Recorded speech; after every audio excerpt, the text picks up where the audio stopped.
حي على الصلاة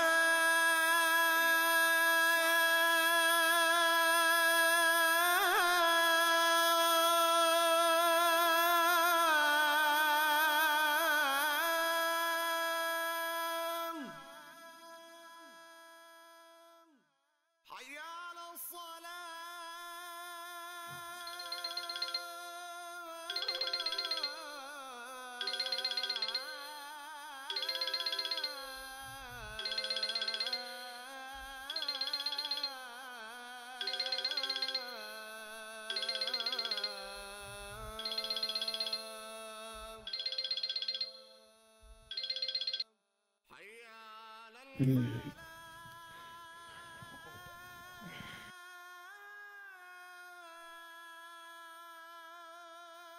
الحمد للہ رب العالمین.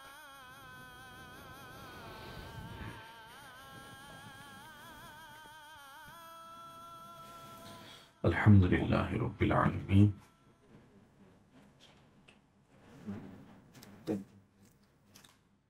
الحمد للہ الذی احیانا بعدما اماتنا والیہ النشور. بسم اللہ الرحمن الرحیم. عمل کا ہو جذبہ عطا یا الہی، عمل کا ہو جذبہ عطا یا الہی، گناہوں سے مجھ کو بچایا الہی، گناہوں سے مجھ کو بچایا الہی، عمل کا ہو جذبہ عطا یا الہی، عمل کا ہو جذبہ عطا یا الہی، دے شوق تلاوت دے ذوق عبادت، دے شوق تلاوت دے ذوق عبادت، رہوں باوضو میں سدا یا الہی، رہوں باوضو میں سدا یا الہی. اللہم کما حسنت خلقی فحسن خلقی. آؤ کچھ سیکھے، آؤ کچھ سیکھے، سنت آداب کا ہے یہ بیان، علم کے پھولوں سے یہ آنگن سجا.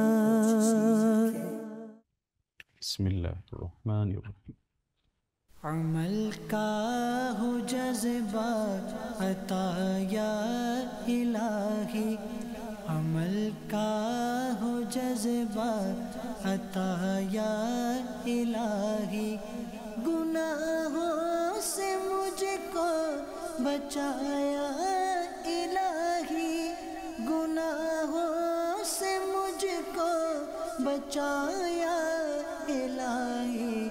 عمل کا ہو جذبہ عطا یا الہی، عمل کا ہو جذبہ عطا یا الہی. یا ایتھا النفس المطمئنہ ارجعی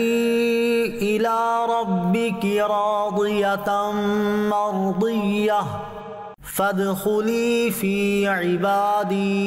وادخلی جنتی. اے اطمینان والی جان، اپنے رب کی طرف واپس ہو،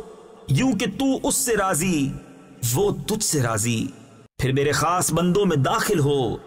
اور میری جنت میں آ. بسم اللہ علی دینی، بسم اللہ علی نفسی و ولدی و اہلی و مالی، بسم اللہ علی دینی، بسم اللہ علی نفسی و ولدی و اہلی و مالی، بسم اللہ علی دینی، بسم اللہ علی نفسی و ولدی و اہلی و مالی. یا الہی رحم فرما مصطفیٰ کے واسطے، یا رسول اللہ کرم کیجے خدا کے واسطے، مشکلیں حل کر شہ مشکل کشا کے واسطے، کربلائیں رد شہید کربلا کے واسطے،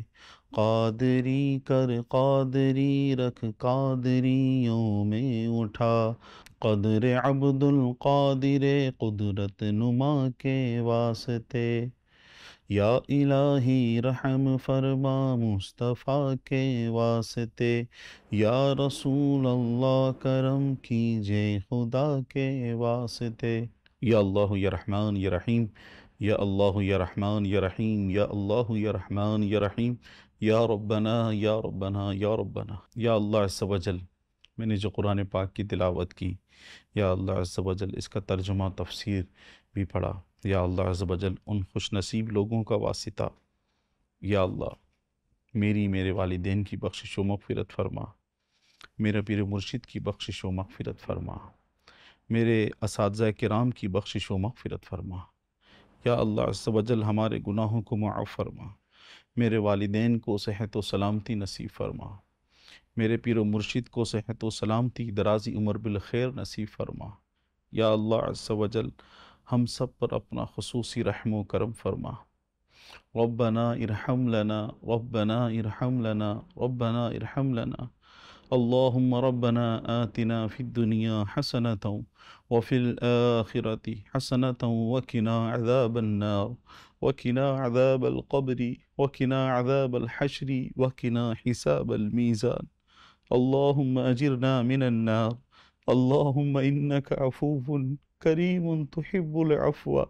فاعف عنا يا كريم يا كريم يا غفور يا رحيم، اللهم رب ارحمهما كما ربياني صغيرا، اللهم اغفر لي ولوالدي وللمؤمنين يوم يقوم الحساب، صلى الله تعالى على خير خلقه ونور عرشه أصحابه أجمعين برحمتك يا أرحم الراحمين۔ گیا ہے عید قرباں کا مہینہ مومنو، لوٹ لو تم رحمت رب کا خزینہ مومنو، لوٹ لو تم رحمت رب کا خزینہ مومنو۔ شریف شریف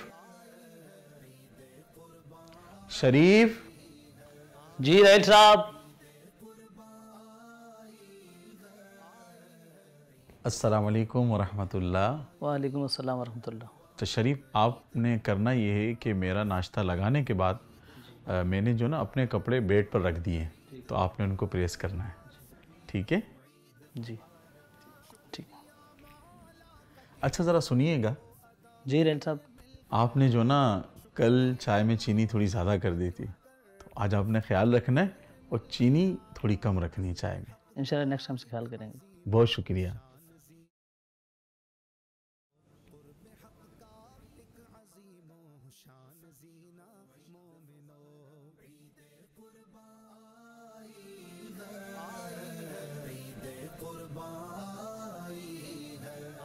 صلو علی الحبیب صلی اللہ تعالی علی محمد صلی اللہ علیہ وسلم۔ مدنی چینل کے ناظرین، آج کی آپ نے ہماری ایپیسوڈ دیکھی تو اس میں کچھ ایسی باتیں ہیں جو میں آپ کے ساتھ شیئر کرنا چاہتا ہوں تاکہ آپ بالکل اچھے انداز میں سمجھ سکیں۔ سب سے پہلے آپ نے دیکھا کہ ہم سوتے ہوئے اٹھے، تو یہاں پر میں یہ بات شیئر کرنا چاہوں گا کہ الحمدللہ عز و جل عافیت اور حقیقی کامیابی انسان کے لیے، مسلمان کے لیے اسی میں ہے کہ وہ دین اسلام کی تعلیمات کو فالو کرے اور اسی انداز میں زندگی گزارنے کی کوشش کرے، اور اس کے لیے آپ کو کوئی زیادہ محنت و مشقت کرنے کی حاجت نہیں ہے۔ بس آپ نے کچھ اچھی اچھی نیتیں کرنی ہیں، جو کام آپ آلریڈی کر رہے ہوتے ہیں بس اس میں آپ نے کچھ نیتیں شامل کرنی ہوتی ہیں کہ جو یہ کام میں کر رہا ہوں یہ اللہ کی رضا حاصل کرنے کے لیے کر رہا ہوں، یہ کام جو میں کر رہا ہوں یہ میں ثواب کے لیے کر رہا ہوں، تو یقیناً آپ کو اللہ پاک کی رحمت سے امید ہے کہ آپ کو ثواب ملنا شروع ہو جائے گا۔ جیسا کہ اگر ہم غور کریں، دین اسلام نے ہمارے فائدے کے لیے کچھ چیزیں بیان کی ہیں، جیسا کہ رات کو سونے سے پہلے بستر جھاڑ لیں اور جب رات کو آپ سونے لگیں تو باوضو سوئیں، اور سونے سے پہلے احتیاطی طور پر آپ صلاۃ التوبہ پڑھ لیں اور اللہ پاک کی بارگاہ میں توبہ کر کے سوئیں۔ تو جب آپ سونے لگیں تو سیدھی جانب کروٹ لے کر اور اس طرح سے کہ آپ کا چہرہ قبلے کی طرف ہو آپ نے سونا ہے۔ اور پھر جب آپ صبح اٹھیں تو کتنے ہی لوگ ایسے ہیں جب رات کو سوتے ہیں تو پتہ نہیں ہوتا کہ وہ صبح اٹھیں گے بھی نہیں، اور یہ ہمیں بھی نہیں معلوم کہ ہم صبح اٹھ سکیں گے یا نہیں۔ تو پھر جب آپ رات کو سوئیں اور صبح اٹھیں تو سب سے پہلے اللہ پاک کا شکر ادا کرنا چاہیے، اور سونے سے اٹھنے کے بعد کی جو دعا ہے وہ آپ پڑھیں۔ اور پھر اس کے بعد آپ نے نماز کی تیاری کرنی ہے، آپ نے چپل پہننی ہے، آپ نے مسواک کرنی ہے، ویسے بھی آپ نے دانت صاف کرنے ہوتے ہیں۔ ان سب چیزوں میں اگر ہم غور کرتے چلے جائیں، نیتیں شامل کرتے چلے جائیں تو یقیناً اللہ پاک کی رحمت سے امید ہے کہ ہمیں ثواب ملنا شروع ہو جائے گا۔ اب اس کے بعد آپ نے دیکھا کہ ہم نے جب چپل پہنی تو اس میں سب سے پہلے ہم نے سیدھا پاؤں چپل میں داخل کیا۔ الحمدللہ دین اسلام نے ہمیں بہت کچھ سکھایا ہے، اور یہ بھی سکھایا ہے کہ جب چپل پہنیں یا کوئی بھی کام کریں تو سیدھی جانب سے شروع کریں۔ اور اس کے ساتھ ساتھ ہمیں یہ بھی سکھایا گیا، یہ بات بھی بتائی گئی کہ چپل پہننے سے پہلے چپل میں دیکھ لیں، چپل کو جھاڑ لیں، کہیں ایسا تو نہیں اس کے اندر کوئی کنکر ہو، کوئی کیڑا ہو، آپ شوز پہن لیں، آپ چپل پہن لیں، اس کے بعد وہ آپ کو نقصان پہنچائے۔ تو شوز پہننے سے پہلے، چپل پہننے سے پہلے اسے چیک کر لیں اس میں کوئی کیڑا یا کنکر تو نہیں۔ اس کے بعد آپ بسم اللہ الرحمن الرحیم پڑھ کر اپنا سیدھا پاؤں آگے بڑھا کر چپل آپ پہنیں۔ اس کے بعد بیت الخلاء میں جب بندہ جاتا ہے، واش روم میں جاتا ہے، تو اس کی بھی احتیاطیں اور انداز بیان کیا گیا ہے کہ جب آپ بیت الخلاء میں داخل ہوں تو الٹا قدم پہلے آپ اندر داخل کریں، اور بیت الخلاء میں داخل ہونے سے پہلے کی دعا آپ پڑھ لیں اگر یاد ہو، اگر یاد نہیں تو بندہ اعوذ باللہ من الشیطان الرجیم آپ یہ پڑھ لیجئے۔ تو پھر آپ واش روم میں داخل ہوں اور پھر آپ نے وضو کرنا ہے، مسواک کرنی ہے، وہ آپ کریں اور نماز کی تیاری کریں۔ اس کے بعد پھر آپ مسجد میں جائیں، مسجد میں جا کر جماعت کے ساتھ آپ نماز پڑھیں، اور نماز الحمدللہ تمام ہی لوگوں کو معلوم ہے، اللہ پاک کی رحمت سے سبھی کو علم ہے کہ نماز مومن کی معراج ہے، نماز دین کا ستون ہے، نماز پیارے آقا صلی اللہ علیہ وسلم کی آنکھوں کی ٹھنڈک ہے، اور نماز تو مسلمان پر فرض ہے۔ ارکان اسلام میں سے ایک بہت ہی اہم رکن ہے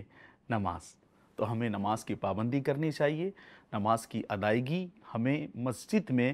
جماعت کے ساتھ کرنی چاہیے۔ مسجد میں جماعت کے ساتھ نماز پڑھنا واجب ہے، تو مسجد میں جماعت کے ساتھ نماز کی آپ پابندی کریں اور نماز کی ادائیگی کریں۔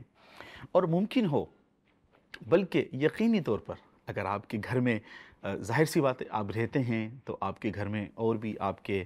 فیملی ممبرز ہوں گے، آپ کے بچے ہوں گے، آپ کے والدین ہوں گے، آپ کی بہن بھائی ہوں گے، تو نماز کے لیے آپ جائیں تو انہیں بھی لازمی جگا کر جائیں، اپنے بچوں کو ساتھ لے کر جائیں، اپنے والد صاحب کو اگر ان کی طبیعت اچھی ہے وہ مسجد تک جا سکتے ہیں تو انہیں ساتھ لے کر جائیں۔ اور آپ خود تو جا رہے ہیں، اس کے ساتھ ساتھ آپ کوشش کریں کہ جو آپ کے پڑوسی ہیں، جو آپ کے محلے دار ہیں، ان کو بھی اچھے انداز میں، احسن انداز میں جو طریقہ ہمیں دین اسلام نے سکھایا اس کو اپناتے ہوئے ان کو بھی آپ نماز کے لیے لے کر جائیں۔ اس کے بعد جب آپ نے فجر کی نماز ادا کر لی ہے، اور ایک خاص بات میں آپ کو یہاں پر بتاتا چلوں، آپ چاہتے ہیں کہ آپ کے رزق حلال میں برکت ہو تو آپ لازمی اشراق و چاش کے نوافل ادا کیا کریں۔ مدنی چینل کے ناظرین، آپ نے اس میں یہ بھی دیکھا کہ گھر کے ملازم نے ایک غلطی کی تو اس کے ساتھ کس طرح پیش آیا گیا۔ تو جو گھر کے ملازم ہوں، انسان سے بعض دفعہ غلطی ہو جاتی ہے تو اس کو اچھے اور احسن انداز میں بتانا چاہیے۔ اگر آپ اسے نہیں بتائیں گے، آپ اسے نہیں سکھائیں گے تو اسے یہ کیسے معلوم پڑے گا کہ یہ میری غلطی ہے اور مجھ سے یہ غلط کام ہوا ہے اور مجھے آئندہ اچھا کام کرنا ہے۔ تو اس لیے جب آپ نے کسی کی غلطی پر اصلاح کرنی ہو، کسی کو کچھ سکھانا اور بتانا ہو، تو اس میں ضروری ہے کہ آپ کے الفاظ کا چناؤ اچھا ہو، آپ کا لہجہ دھیما ہو، اور آپ کے بات کرنے کا انداز سکھانے والا ہو، نہ کہ ذلیل کرنے والا۔ جب آپ یہ چیزیں اپنائیں گے تو انشاءاللہ عز و جل گھر کے ملازم ہوں یا گھر کے بچے آپ کی بات سنیں گے اور بات کو مانیں گے۔ اس کے بعد الحمدللہ شیخ طریقت امیر اہل سنت حضرت علامہ مولانا محمد الیاس عطار قادری رضوی ضیائی دامت برکاتہم العالیہ نے اپنے مریدین کے لیے، محبین کے لیے اور جو آپ سے طالب ہیں ان کے لیے آپ نے کچھ اوراد و وظائف دیے ہیں کہ آپ جو ہے اس کو فجر کے بعد پڑھیں، اور کچھ دعائیں بھی دی ہیں۔ اگر تو آپ امیر اہل سنت کے مرید ہیں اور امیر سنت سے آپ طالب ہیں تو یہ سارے اوراد و وظائف آپ کے لیے ہیں۔ اگر نہیں ہیں تو آج ہی شیخ طریقت امیر اہل سنت کے ذریعے سے سلسلہ عالیہ قادریہ میں آپ داخل ہو جائیں۔ پھر اس کے بعد آپ نے کیا کرنا ہے، اوراد و وظائف پڑھنے ہیں، پھر آپ نے اللہ پاک کی بارگاہ میں دعا کے لیے ہاتھ اٹھانے ہیں۔ اللہ پاک نے قرآن کریم میں ارشاد فرمایا ادعونی استجب لکم، مجھ سے مانگو میں تمہیں عطا کروں گا۔ اللہ پاک کی بارگاہ میں اس یقین کے ساتھ کہ اللہ پاک ہماری دعا قبول کرے گا، اللہ پاک کی بارگاہ میں آپ دعا بھی کریں اور اس کے بعد آپ اشراق و چاش کے نوافل ادا کریں۔ یقیناً ہم نے اس میں کوشش کی ہے کہ ہم یہ تمام چیزوں کو سمیٹ کر آپ کو دکھا سکیں، ہم جتنا دکھا سکیں اس یقین کے ساتھ اور اس امید کے ساتھ کہ آپ اس پر عمل کریں گے تو جو آپ نے دیکھا اور سنا اس پر ہم نے ضرور عمل کرنا ہے انشاءاللہ عز و جل۔